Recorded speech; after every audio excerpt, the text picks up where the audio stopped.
साधी सोपी महाराष्ट्रीयन व्हेज थाली पाहणार आहोत. तर लंच मेनू बोलूया.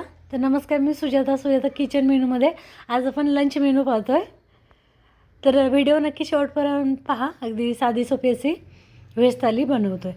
रेसिपीला पटकन सुरुवात करूया. वरण, भात, भाजी, पोळी, कोशिंबीर असा साधा सोपा मेनू आहे. तर 1 वाटी तांदूळ घेतलेत मी आणि मूग डाळ आणि मसूर डाळ घेतले 1 वाटी. एका डब्यामध्ये घेतली.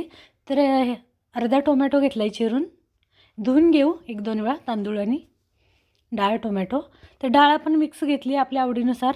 मसूर डाळ हवी, मूग डाळ हवी किंवा तूर डाळ जी आवडीनुसार, किंवा मिक्स डाळी घेतल्या तरी चालतील. धुवून घेतलेत तांदूळ डाळी.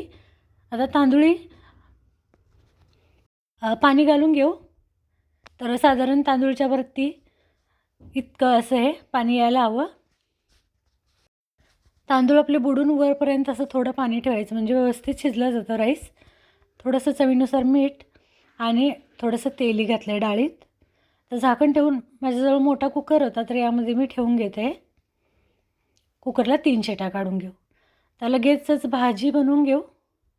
आपला कुकर चढवला आहे. कुकरला 3 शिट्या होईपर्यंत भाजीची तयारी करून घेते. एक छोटा कोबी घेतला होता मी आणि तो असा बारीक चिरून घेतला आहे. कोबीऐवजी आपण इथं कोणती आपली भाजी आवडीची बनवू शकतो.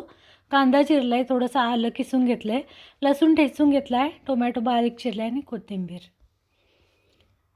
लसूण थोडासा वरणसाठी सुद्धा मी ठेचून ठेवला आहे.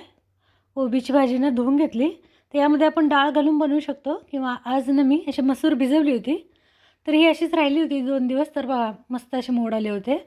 मसूर घालून कोबीची भाजी ना खूप छान बनते. कढईमध्ये फोडणीसाठी 1 चमचाभर तेल घेतलं आहे. यामध्ये मोहरी, जिरं आणि कांदा बारीक चिरलेला. सोबतच आलं थोडंसं घालूया, किसून घेतलेलं आलं. थोडंसं लसूणसुद्धा घालायचं आहे भाजीत आणि कोथिंबीर फोडणीमध्येच घालून घेऊ. व्यवस्थित कांदा परतवून घेऊ. कांदा थोडासा होत आला म्हणजे टोमॅटो घालून घेऊ. टोमॅटो अर्धा घेतला आहे, अगदी बारीक.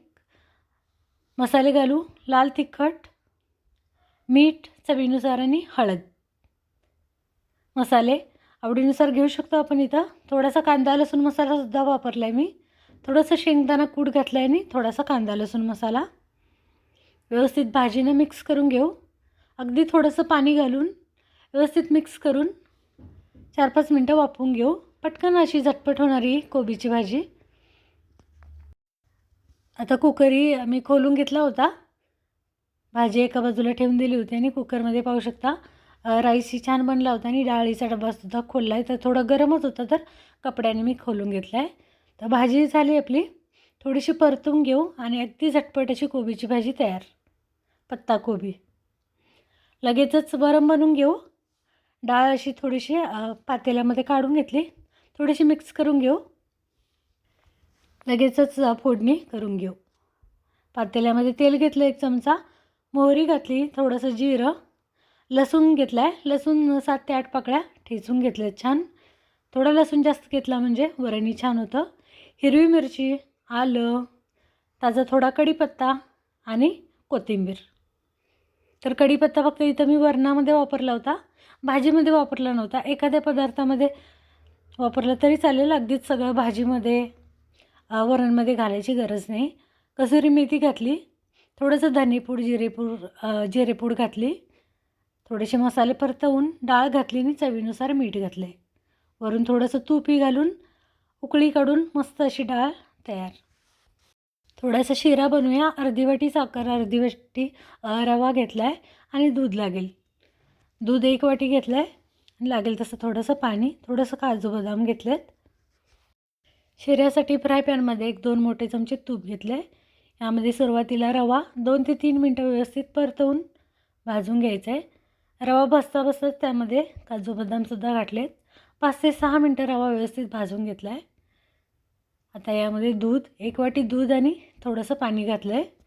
व्यवस्थित मिक्स करून शिरा शिजवून घ्यायचा आहे. चवीनुसार साखर, तर जेवढा रवा तेवढीच साखर. अर्धी ते पाऊण वाटी रवा होता आणि तेवढीच साखरसुद्धा वापरली. वरून पुन्हा थोडंसं तूप घालून झाकण ठेवून मस्त असा शिरा फुलला जातो. वेलची पूड सुद्धा घातली आणि वेलची पूड नक्कीच घालायची आठवणीने, यामुळे शिरा छान होतो. झाला होता तर उतरवून घेतला होता मी बाजूला. आणि आता लगेचच चपाती करून घेऊ. तर चपाती करण्यासाठी 2 वाटी गव्हाचं पीठ घेतलं आहे. त्यातूनच थोडंसं काढून घेतलं आहे बाजूला. चवीनुसार मीठ घातलं आहे. लागेल तसं पाणी घालून पीठ जे आहे ना अगदी मऊसूत असं मळून घ्यायचं आहे. थोडं थोडं पाणी घालून मऊसूत असं पीठ मळलं आहे. थोडंसं तेल लावून झाकून ठेवून देऊ. आता पीठ आपलं एक 5 मिनटं ठेवून देऊ. तोवर इथं मी पापड तळून घेतलेत. तेलही गरम करून घेतलं आणि छान असे पापड तळून घेतलेत.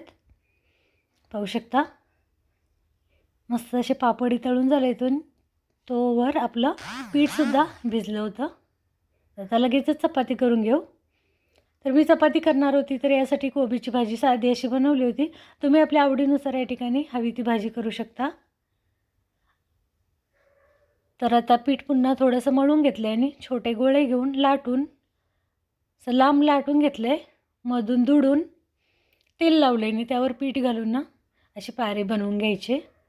थोडंसं पीठ लावलं आणि व्यवस्थित चपाती लाटून घ्यायची. या पद्धतीने ना या चपात्या अगदी मऊसूत अशा बनल्या जातात. पीठ थोडंसं एक 5-7 मिनटं मळून ठेवलं ना म्हणजे आपल्या चपात्याही खूप जास्त मऊ अशा होतात. पाहू शकता पटकन आपली चपाती लाटून झाली. आता तवाही एका बाजूला मी गरम करायला ठेवला होता आणि वरची बाजू आहे ना ती खाली जाईल आणि खालची बाजू वर येईल या पद्धतीने तव्यामध्ये टाकून घ्यायचं आहे असं. तर आता ही चपाती भाजली जाते तोवर दुसरीसुद्धा चपाती इथं मी लाटून घेतली. चपातीला लगेचच तेल न लावता थोडीशी भाजून घ्यायची आणि नंतर थोडंसं तेल लावून तेल किंवा तूप लावून परतवून घ्यायचे. या पद्धतीने सर्व चपात्या केल्यात मी. 6 झाल्या होत्या छोट्या छोट्या 2 वाटी गव्हाच्या पिठामध्ये. दही घेतलं होतं वाटीभर. त्यामध्ये 1 मोठा चमचा साखर मिक्स केली होती. काकडी बारीक चिरली होती ना तर ती काकडी घातली. व्यवस्थित मिक्स केले. थोडंसं मीठ अगदी चिमूटभर थोडीशी काळी मिरी घालून या ठिकाणी आपलं रायता तयार झाला आहे. कोशिंबीर बोलूया तर शिरा, राईस, वरण, कोबीची भाजी, चपाती असा आपला दुपारचा मेनू तयार. चपात्या अगदी मऊसूत तशा बनतात या पद्धतीने पाहू शकता. तर या ठिकाणी मस्त असा साधा सोपा आपला दुपारचा बेत तयार आहे. तर हा लंच मेनू तुम्हाला आवडला का? रेसिपी आवडले तर व्हिडिओ खाली नक्की एक लाईक करा. तर लगेचच या ठिकाणी मी छान असं ताट सजवून घेतले पाहू शकता. व्हेज लंच थाली या ठिकाणी आपली तयार आहे.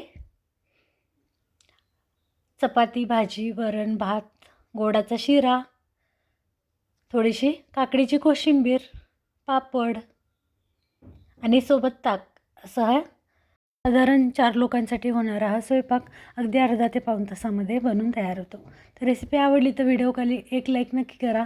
चॅनलला सबस्क्राईब करा. तर पुन्हा भेटूया अशाच नवीन रेसिपीसोबत. धन्यवाद.